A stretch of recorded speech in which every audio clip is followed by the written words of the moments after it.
Cool.fm is the perfect station for music lovers who enjoy a mix of adult pop, modern country, and classic hits. Our unique blend of different genres creates an awesome listening experience that you won't find anywhere else. With Cool.fm, you don't have to constantly change stations to hear the music you love. Download the Live 365 app and start listening to our curated selection of modern adult and country hits, as well as the classics you know and love. So tune in to Cool.fm and start enjoying the best of all your favorite music in one place. Hi, I'm Ben Humeniuk, creator of Brody Can't Be Broken. You can find me on Ben Humeniuk at Twitter, Facebook, and Instagram, and you are watching and listening to Two Geeks Talking. Good morning, afternoon, evening, everyone. Two Geeks Talking is an entertainment industry interview show where we interview creative people from the comic, film, TV, movie, and video game industries. And of course, I'm your host, Kurt Sasso. We're joined today by a very talented individual. He's not only a writer and artist, he is a very talented comic creator with an amazing comic that I just happened to read, being published by a past guest on the show, Band of Bards. We're joined by the ever-talented Ben Humeniuk, creator of Brody Can't Be Broken, which is an epic title, by the way. How you doing today? I'm doing all right. We just got back from my daughter's soccer game and they won. So that's, you don't want to invest too much of your emotional energy into your 9-year-old's soccer game. But when they win, that feels pretty nice. And then we just groomed my dog in a very haphazard fashion. So I think I found a skill set that I'm not really good at, which is dog maintenance. It's not so good. But emotional support for the loved ones is always a good avenue to project the energy for. Absolutely. 100%. Yes. It's called priorities in life, like this. Yes, exactly. You got to rank those things for sure. Yeah. Mm-hmm. For those that don't know anything about yourself as a creative person, tell us who you are and what you're bringing to Two Geeks Talking. My name is Ben Humeniuk, and I'm from the Houston, Texas area. And for the past about 10 years, I've been working in the small press comic scene, doing a variety of graphic novels and short stories and graphic novellas, mostly directed at a teen reading audience, so middle grade and young adults. And the most recent work that I just put out, the longest one that's been out for me recently, is Brody Can't Be Broken from Band of Bards. And it is a 64-page graphic novella. Two teens with some genetic gifting are responsible for defending a city from a demigod with a really huge anger complex. It's also a covert romance story in the process about how they kind of learn that invulnerability isn't just a tactic for saving the world. It's also a really poor tactic for connecting with the person you care about. They've got to figure some things out there. You know, what is the most misunderstood aspect about the young adult superhero genre that maybe people who don't follow it misunderstand? You know, that's a good question. I think that there is a wider appetite for it than people may realize. So I'm a high school teacher by trade. I work with up to 150 teenagers a year through the classes that I teach. I teach high school juniors and I also teach creative writing. One thing I see, especially with my boys, is that they are ready for manga, right? Like they are ready for action stories where teens, where young adults do stuff, learn about the world, emote very openly, have just absolutely awesome throwdown fights. And I think one thing the direct market of comics is working to serve is how to appeal to that readership that's already into comics in some fashion, how to get them into stuff that's made locally in North America as well, additively, not to replace the manga market, but to come alongside it. So I think that understanding there's an appetite there and an audience there that wants good work, they just need to be introduced to it and brought into it, I think is a helpful thing as we look at comics industry where we've got a lot of players. We've got a lot of good ideas and stories getting out on the table. And I think there's continual room for expansion. The fact that looking at the story, and it's a wonderful read. It's a great batch of action and emotions, everything like that. The fact that you're also teaching the younger generation writing, creative writing as well too. You know, what are you learning from the younger generation that maybe you didn't have growing up in your creative process? I think I'm learning that collaboration is key to making good stories, and the courage to accept feedback and do another draft gets you way farther than you can go on your own. By way of example, at this point in the year, I'm seeing my creative writing students kind of having these semi-permanent partnerships, and they've developed trust among each other as storytellers where they can pass a draft, hear feedback, and not feel wounded by that, right? If their story's not perfect the first time, they're in a place where they're able to accept that, hey, it's not me, it's the story itself. Another pair of eyes does help me develop this. And then they're able to take that feedback, turn around and make a stronger product, which is cool. That vulnerability that makes good writing possible. They're practicing with each other first.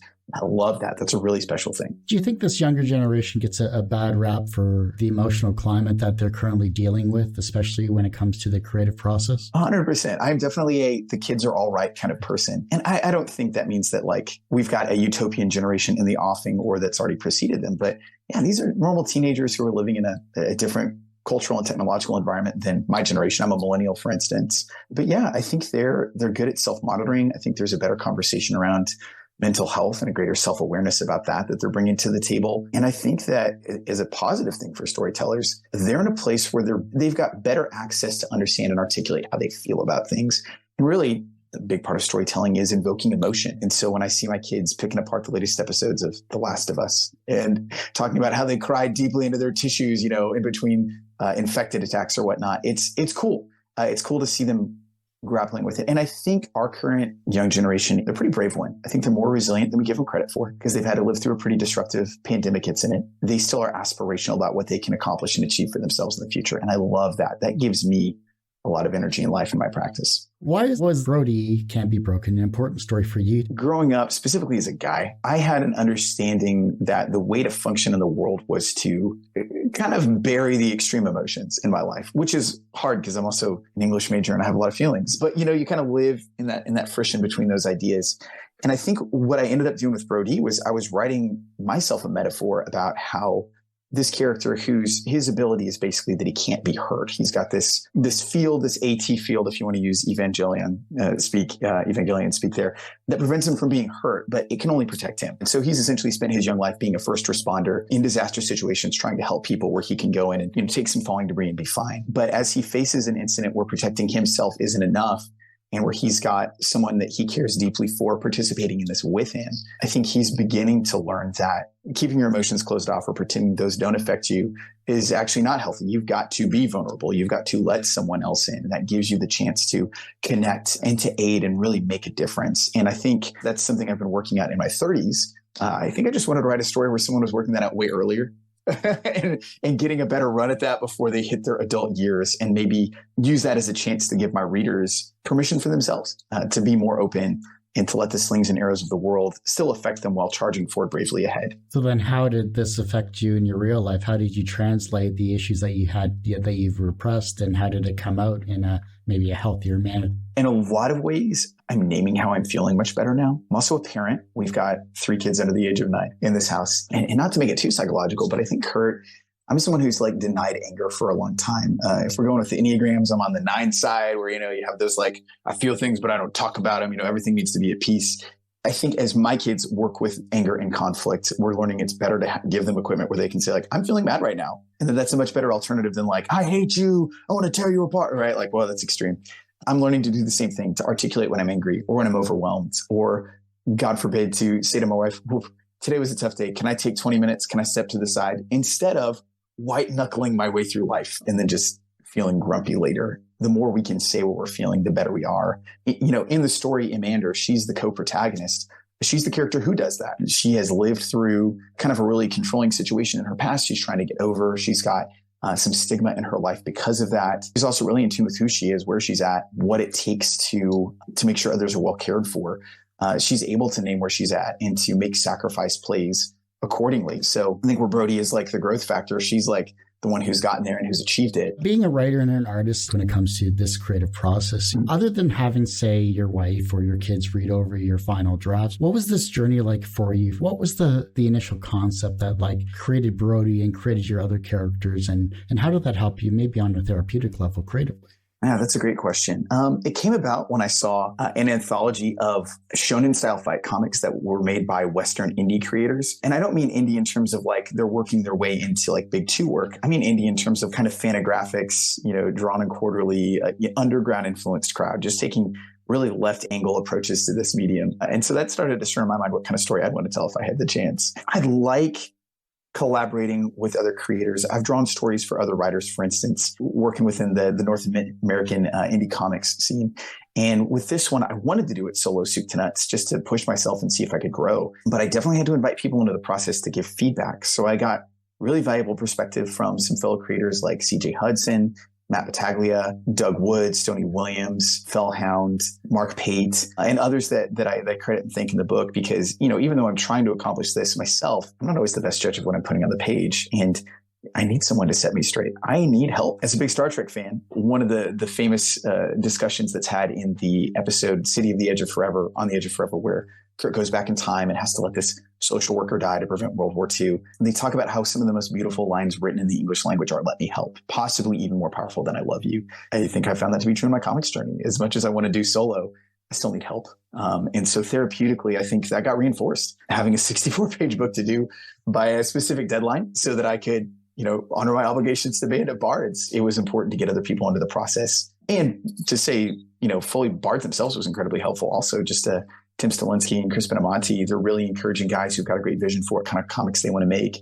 And I think I've found that they're almost more like label managers for like an indie music project than they are like people who are just kind of running a comics project amorphously from behind like a cloud computing software platform or something like that. They're very hands-on, and I like that. Well, that's a great segue into the question I was going to ask, which is, how did you approach, or did you approach Band of Bards, or did they approach you? Like, how did that conversation start? And you've already said it's apparently how it ends. So yeah, this is kind of goofy, but I hit them up very quickly once they opened submissions back in, they'll have to correct the date on this. It was either late 2020 or early 2021. I basically submitted a longer form graphic novel project to them that I had been noodling on for quite a while, and they were interested. But as we discussed it, it became clear that this would be the kind of thing that would take 2 years minimum manpower to accomplish. And that wasn't going to be feasible for kind of both of our publishing objectives. So having had this idea for kind of a shonen fight comic that I'd gotten elsewhere, I was like, maybe we could do a shorter project and get it to market quicker. And they were very open to that. I think some of it came from just timing, like knocking on their door very quickly and being like, hey guys,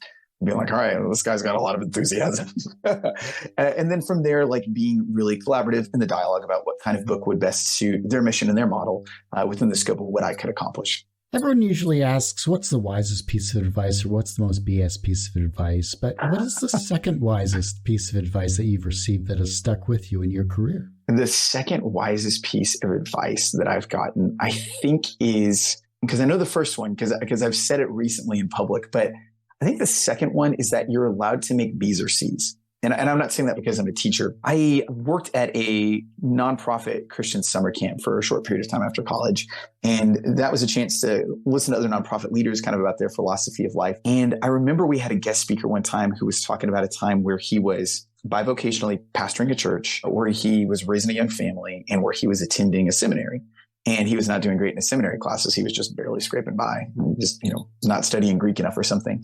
And he went to his professor. He kind of talked about his stress about how he was not doing everything at 100%. And his professor was like, honestly, like, you've got these other obligations that are more important. You need to allow yourself to make a B or a C. Like, you're going to be fine if you don't make the top tier grade on this one. And so I think when it comes to creating comics, those are really important to me. I want a body of work that readers can interact with, be encouraged by, be entertained by, that will provoke them to thought. But I have higher obligations in my life too. Like, I do have a family, I do have students. And so comics has to fit in the margins. And if I'm honest, there are some pages in Brody that are probably a B or C page. I try to put as many A pages in there as possible. If my readers would do me a favor and skim past page 36 very quickly. I'm kidding. I don't know if it's that one per se. And Kurt, not to turn it around on you, I know it's an interview podcast, but for yourself, you're incredibly productive interviewing people. Have you found that to be similarly true for yourself, where there are some things in life where you say, you know what, I've just got to show up today and do the okay effort and keep moving? Perfect example for me is, and thanks for turning it around on me, going all psychological back at me, you bugger. For me, it was the end of last year. I was overwhelmed with a ton of interviews. I had 5 or 6 interviews that I didn't get to at the end of last year that I finally got to this year. So there was a lot of content later, like earlier on, where you could see a change in format or not as tight format as I had created with my more current season this year. You could tell the difference. Were they bad interviews? No, none whatsoever. I have so much on the go. I did 103 interviews last year. Oh my gosh. Actually, it was 108 in total, but those 5 rolled over into this season. And that's 6 hours of editing. That's a bunch of hours when it comes to formatting it down. That's getting a podcast up and getting the word out social media wise. There's all these little things that add up that people don't realize what gets put into this show. And then changing of the format from adding both a free service and a paid service as well. Because for 15 years, I had never had a paid service because I didn't feel like the show would benefit from paid service, or rather, I didn't think that people would pay is my ultimate goal. So we all want to be paid for our productivity. We all want to be paid for what we're creating here. And, selling a comic book, putting yourself out there, and we're selling ourselves in some way, shape, or form. Do we have enough value for ourselves when it comes to what we feel like we're worth? 10 or so years ago, I should have started a paid service for $25 or something like that. Something to set that bar. But I didn't, because I didn't think people would think that there was value in this show. That's on me. But how about yourself as a creative person? Have you felt that you're not enough for what you're creating, even though you have the talent and the drive to do what you're doing? Oh my gosh, 100%. We've all got imposter syndrome out here, don't we? It's like a conspiracy where we're just going to keep pumping each other up. Probably a benevolent conspiracy, I would say, because we do need that encouragement. Yeah. I mean, and I love how you're painting the picture about like taking the step of putting value in your work, like asserting that for yourself and saying that does matter. I think it's true. I think for myself, anytime I create a project to put in the world, I've got to have like a small amount of foolishness and a heaping helping of courage to take the step to submit that out there. And I think publishing is a really helpful way to do that, because you submit to an organization that can carry your work, and the submission and the rejection are usually an invisible process to the outside reader. So if you're the kind of person who worries about saving face, and I think we all do to some degree, working your way through the publishing route is probably a helpful way to do that, because you can take your time, you can pace yourself, you can process the inevitable rejections, because everyone does get those. Not every project's right. And then when one hits, you just go for it like crazy. And then when you feel like you're failing, you ask your friends for insight and how do I make this better? So, but I think, the act of publicly podcasting, regularly getting material, that's such a visible thing. And so I think that's huge. Hearing that self-knowledge you've got, hard won after a decade plus in this business, about, hey, this is how we're doing it. And this is how we continue to make it better, even as we've already crafted this huge skill set around it. Yeah, absolutely. But we evolve as creative people. Like for my stuff, if you look back on when I started in 2008 versus what we're currently doing now, age and wisdom help. For sure. Quite literally for any creative process, not just podcasting, but obviously especially with writing and art. You evolve as a creative person. You evolve in your style. Your voice changes and gets different as you either get older or you learn new things about yourself. And you kind of hinting at it as you've been talking with us during the show itself here, is your family is informing your speech in terms of your writing. You're being an English teacher, teaching the younger generation is informing your creativity in some way, shape, or form, consciously or subconsciously. So I think, we're evolving as people, and what we put out to the masses it's our footprint in this ever-changing world. That's a really good word. Yeah, absolutely. And I think it feels counterintuitive to have a growth mindset towards that, but you don't make vibrant work unless you're growing, and you've got to be willing to let your mistakes be shown somewhat. And I'll ask one more question, not to derail this too much here. But Kurt, we've basically had therapy hour together, and what a wonderful thing that we get this together. Do you find yourself going back to your backlog and looking at something from 2008 or 17 or whatever, and just kind of examining where you've been at in your craft versus where you're at now? Because I know I do that with my comics for sure. Subconsciously, I do. I have everything backed up, but I know where I started because it's ever present in my mind when I'm asking questions, when I'm interviewing people. I know when I first started, I was a completely different person compared to where I am today. And I know that because it was a different atmosphere 15 years ago. Like it's amazing how fast, not only technology, but yourself changes, because I may not show it, but I was a severely introverted person. I still am to a certain extent. I just hide it very well in an extroverted manner. Right. But I know when we were doing 2-hour interviews, audio interviews, with no breaks whatsoever and continuously talking and filling in air and everything like that, versus a tighter interview that I'm currently doing now, 32 minutes to an hour. The questions are completely different. Myself, I'm completely different. I used to have a co-host that was an amazing person to work with. He went off in a different direction. Now I had to take the mantle at episode 61, set a precedence for myself. How do I keep things engaging? How do I engage with the people? I've changed up my questions. I have 300 questions in a document in front of me currently that I've collected over 15 years, and I pick and choose as we go. I'll change up my questions probably every couple of years, but the questions I've been asking recently have been really inspiring and very eye-opening, and it really dives more deeper than the cookie-cutter questions that maybe other shows talk about. So that's why I think of this show more as an inside the actor's studio than when I first started, where it was the Wild West of podcasting, where I was on when Mark Maron and Joe Rogan started their podcast. Actually, I was earlier than them. On the cutting edge right there, man. Exactly. You're out there with what, Word Balloon and some of those Vanguard podcasts. So that's huge. You can share this with your kids, basically. Hey, look, I'm That's cool. right. I was on a podcast. See? It's like, okay. What's up, guys? Yes. You got to spend some time with Kurt, guys. Listen, this is good. What was an early experience where you learned that language had power? My gosh. I love the depth of that question. I think it took some time for me to really learn that in my life, because I grew up in kind of twin traditions. I was schooled in a normal public school scenario my entire life. And so I always found a great love for reading and learning. But I also came up in a pretty steady religious tradition where I was attending religious services on a weekly basis and hearing teaching from the scripture that my tradition uses. And so I think I knew I was on the receiving end of powerful words for a long time in my life. But I think it really began to soak in when I was encouraged by some college professors about how language and literature could be a vocation. I had a professor at Baylor. His name was Dr. Tom Hanks. He's not the actor. He's a very different person, but such a gentle and wise and learned man. And I remember one time I accidentally slept through a test in his class. It was my freshman year and I was an idiot. And he called me. And on the other end of the line, I pick it up in a panic and he's like, Benjamin, this is Dr. Hanks. I wanted to let you know the test is in progress. If you'd like to come down here, I think you can still accomplish it. I was like, yes, sir. And I'm like running out the door. But I think the gentle act of somebody who was a medieval literature scholar, taking time to call a dumb freshman and say, hey, you can still get here and get credit for the test if you move. That said something profound to me about how humility and restraint and compassion can be expressed, even from someone who's got a great command of language. And I think through people like him and the other professors that I got to have at Baylor, like Dr. Linda Walker Kennedy being a standout one for me, I think they just showed that a love of how words are crafted on the page and how communication is compassionately or passionately delivered can make a huge difference in slightly redirecting the course of a reader's life or a student's life or a friend's life. The tradition I come from, there's a guy named James. He was the brother of Jesus of Nazareth. He writes about how the tongue is like a rudder on a ship and like slightly redirect something very large. And I think the more I go through life and the more I tell stories and hear stories, the more I see that's true.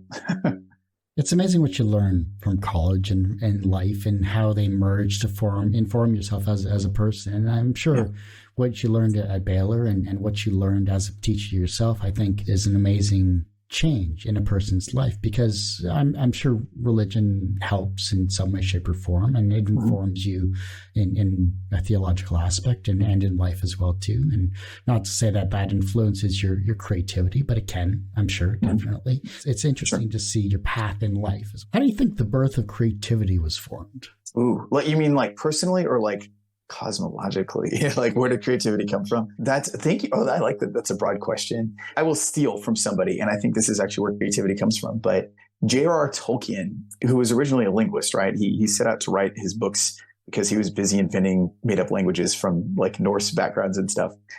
He talked about this idea of people being sub-creators, and he was a deist. He was specifically a Catholic, but Tolkien believed that a creative mind gave birth to humanity. And one of the inheritances of human beings is to be sub-creators, to take the raw material of life that we live in and then to use that to participate in creative acts as well. And I think charitable minds can disagree and differ on this, but I certainly like the idea of being a sub-creator. My students study Emerson and Thoreau, and these guys are kind of general in their approach to like spirituality, but I think they strike on something where they talk about how nature is powerful and can influence people and really inspire us. And I think every human being has the ability to stand out in the world and be awed by things that are greater than them, to be horrified by things that fall short of human compassion, to be informed by those experiences, to communicate them to others and to move them. And so I think the idea of being sub-creators, taking the raw material of reality to do this kind of work, actually gives us permission to be a little braver, because we're not making anything new. We're just making something unique and distinct out of what's already there. And we're speaking with our voice full-throated. How could we go terribly wrong if that's the case, if we're being responsible with the raw materials of life that we're entrusting ourselves with? Maybe that's a little too poetic for Saturday morning, but the English teacher has come out and I can't put it back in the box now. I'm so sorry, Kurt. Honestly, that's what I was expecting. You wait till we get to our more introspective questions. Okay. Is there a comic that made you feel the way you hope readers of your work will feel after reading it? I'm thinking about how to formulate a response, because the works that have informed me most strongly as a comics reader are things that have a darker tinge to them. I think about the class of 86. You've got Watchmen, you've got Dark Knight Returns, these rich literary books that kind of changed the direction of North American comics. I think for me, this is actually less informed by the comics reading I've done and more by televised media. I think of the optimism of Star Trek, where you take flawed but aspirational people and you put them in a circumstance where they can not only grow themselves, but also help others. And I think of Evangelion, which is a very bare knuckle anime about what is the effect of trauma when it comes to trying to save the world. And specifically, how do we overcome our fear of wounding ourselves and others, that kind of hedgehog's dilemma. I think I wanted to fuse those two thoughts. How do I make a more optimistic version of Evangelion? How do I make a Star Trek story where we take some real scrapes on the knuckles to get to a better world? And so I think those are the biggest vibes that came in here. Now, albeit with a healthy dose of, I'm thinking of like Daniel Warren Johnson when I'm trying to draw pages, or when I'm trying to find that balance between really brutal action and heartfelt conclusions. I, of course, cannot draw nearly as well as that master, but that's a high bar to set, right? That's what you're kind of jumping after here. I also think John Romita Jr.'s storytelling is just so fundamentally sound and kinetic. I was chasing a lot of what I grew up reading from his Amazing Spider-Man work, for instance, because that's one of the key characters that got me into comics. Those things definitely informed it as well in a big way. Everyone has one person that inspired them on their path to where they are today. Who was that for you? Feels like a conglomeration, and maybe that's cheating with the question. I think I'll pick one who's relevant. The person that I've dedicated this current book to is a man named Rick Brooks. Rick and I have a lot of similarities. We're both public school educators. We both love comics and make comics. Rick is about 30 years further along in life than I am. From the beginning of my time tabling at conventions in Texas, when I would table at a show with Rick, he took an interest in me.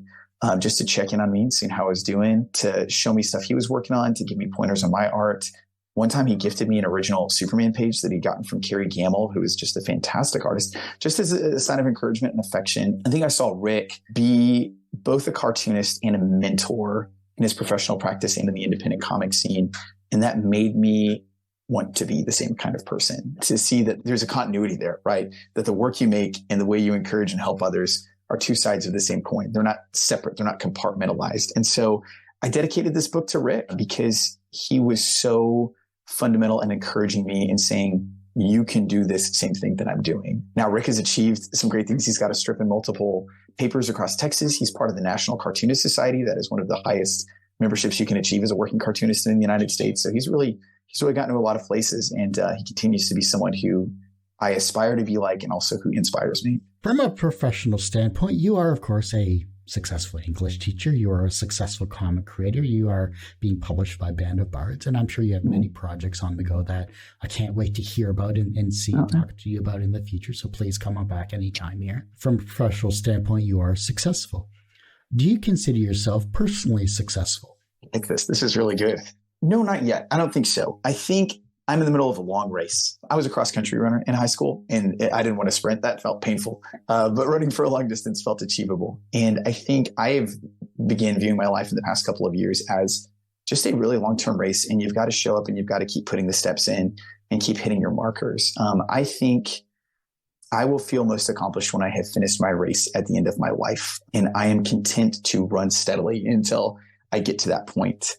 One marker of that, I'm not a full-time comics creator. Honestly, a lot of indie folks working in the North American scene aren't. We can't afford to be. The market's not a place yet where it can make that feasible for a wide amount of people. But I see myself teaching and creating comics in parallel until I retire from the education profession in my 60s. And then that'll be my chance to go whole hog into making comics that I've accumulated 40 years of experience, learning to create. So I think success is the end of the race. I think I'm still in the middle of it. I'm content to continue to run. Hopefully I can avoid the Charlie horses and the hamstring pulls that go along with that. I have to be well hydrated. I don't know what the metaphor is for the hydration, but I just, I got to make sure I'm taking care of myself and I'm pacing myself. I think that's the biggest thing. You're hydrating with creativity, I think. Yes, that's right. That's right. I'm watching things that feed the soul. Yeah. The reverse of success is failure. How do you deal with your failures? I try to learn from it. I try not to run from it. I really want to run from failure. Like I don't like feeling like I did bad, but failure is not final. Gosh, I'm a hypocrite if I tell stories where flawed characters fail before they hit the third act and things turn around, and then I don't accept failure for myself. I'm a hypocrite if I don't allow my students to make a poor grade and then try harder for the next assignment. I think we all have to reckon with failure's role in our lives, which isn't to kneecap us, but to teach us. If we can learn from that, absorb those lessons and keep going and courageously try something new, failure never has to be the end, with the exception of maybe a failure that hurts somebody deliberately. I think in that case, that's where you disqualify yourself. If you are just working your craft, working your profession, growing as a person, failure is always a chance to open a new door to somewhere that you probably ought to be. And I want to keep embracing that. The younger generation is looking at your work and they're becoming inspired to be creative in some way, shape, or form. And the fact that not only do you have your children as the younger generation, you're also teaching the younger generation to be creative with their writing and within life. Creatively, you are molding that next generation. How can they inspire the generation that follows them? I think share generously. When you're a creative person, whether you're podcasting or making comics, or you want to get into short film, or you want to be influential on a social media platform, you're going to look at people who have already been successful. Like, you're going to want those leads. So I think hoarding your secrets as if it's like dragon's gold, that only leads to decay. I think my younger creative students who are on their way up, the ones that I see being generous and creating opportunities to share knowledge or to do something together or be in a club or participate or collaborate, I think those are the ones that are going to go the farthest, because just like love with creativity, the more of it you give away, the more of it you bless people with healthily, the more it comes back to you. I think that is a beautiful law of the universe. And the way that some of my students are already getting that gives me great hope for the creative class of the future. If your life was a comic book, what would its title be? And what would its soundtrack be? Oh, my goodness. There is an electronic music artist out of New York called, his name is John Jagos, but his act is Brother Tiger. And Brother Tiger, are you familiar with him? Yeah. That's delightful. I love Brother Tiger's stuff. I mean, he can turn around and cover Tears for Fears and do a very credible job. Or he can do, 4 albums of just like live ambient music. He's always got something different to say, and he keeps changing up his sound, but at all the same source. I love Brother Tiger's stuff. There's like intensity and rhythm and energy, but also relaxed pace to some of it. So I would love that to be the soundtrack. And if I'm going to steal that name, then maybe I should title my comic book A Brother to Tigers, and talk about the different tigers that I try to grab by the tail in life creatively, how I earn my stripes in the process. And Calvin and Hobbes was influential, and Hobbes was a tiger. So there you go. It's right there. It's all there. It's all connected, man. It's all connected. Yes. Well, Ben, I do hate to say, but that ends this particular episode of Two Geeks Talking. I want to thank you so much for coming on the show. Thank you so much for having me. I appreciate your generosity, Kurt. Anytime. And before I let you go, where can we find you? How can we support you? Of course, where can we find Brody, and anything else you'd like to promote? Absolutely. Brody Can't Be Broken is available on Global Comics. You can read it as a digital comic. It's also available from Band of Bards directly at bandofbards.com on their Bard shop. Some of my previous work in print can be found on Amazon. My comics Waking Life with Comiker Press, it will be found on there, as well The Magnificent Makers, which is a 4-book middle grade series that I've worked on previously. Keep your eyes peeled for this year. I've got a couple of short stories coming out in a variety of anthologies. I'll be in Critical Mass from Odyssey Comics. I'll have a story with Stoney Williams in Kalulu Invades Neverland from Orange Cone Productions and Travis Gibb. And then I've got another Kalulu piece coming out from Drin Productions. And I've also got a piece in Limit Break Comics, Fractured Realms anthology. So a lot of short stories coming from Ben this year. Keep your eye on the crowdfunding sites because I'll be around.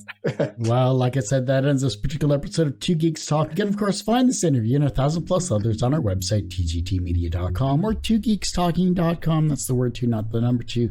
Website's going through a revamp, so please go to our YouTube channel, which is youtube.com/c/TGT Media. Podcast is finally back after 15 years because, reasons, and it is on twogeekstalking.podbean.com. Search for Two Geeks Talking and the audio streaming service, and you should be able to find it. Please like and subscribe there as well, too. It does give me a little warm, fuzzy feeling when you actually do that, because it makes my life, meaningful and worthwhile, just because, I'm in a void. So please help out that way. And as I say every week, everyone has a story to tell. It's up to me to help bring that out. Thanks for listening and watching on Two Geeks Talking.